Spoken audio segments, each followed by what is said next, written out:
મારા જીવનની અંદર અત્યારે કંઈ પણ સારું નથી ચાલી રહ્યું. આ વિચાર તમને પણ ઘણી ખરી વખત આવતો જ હશે, જ્યારે પરિસ્થિતિ તમારા હાથમાં ન હોય. પણ તમે એક દિવસ વિચાર કર્યો જ ખરો કે સારું અને ખરાબ એક્ઝેક્ટલી છે શું? આજે મોસ્ટ ઓફ ધ ટાઈમ આપણે બહુ ઇઝીલી બોલી દઈએ છીએ કે મારા જીવનની અંદર ખરાબ થયું મારા સાથે, મારી સાથે સારું થયું. પણ સારું અને ખરાબ છે ને કોઈ વસ્તુ છે જ નહીં એકચ્યુઅલીમાં. તમે જોવા જાવ ને તો તમારા ઈચ્છા પ્રમાણે કોઈક વસ્તુ થાય છે, ધેટ મીન્સ કે એ વસ્તુ સારી છે, અને એના વિપરીત થાય છે તો એ ખરાબ છે.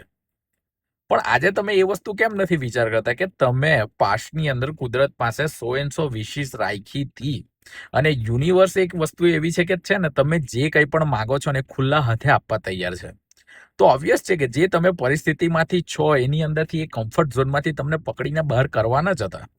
તો એની અંદર સારું કે ખરાબ નામની વસ્તુ કોઈ છે જ નહીં.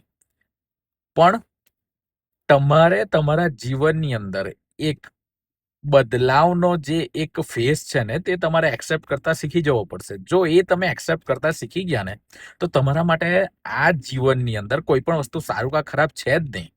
બધી જ વસ્તુ તમારા માટે ન્યુટ્રલ થઈ જશે. ઓમ નમો નારાયણ.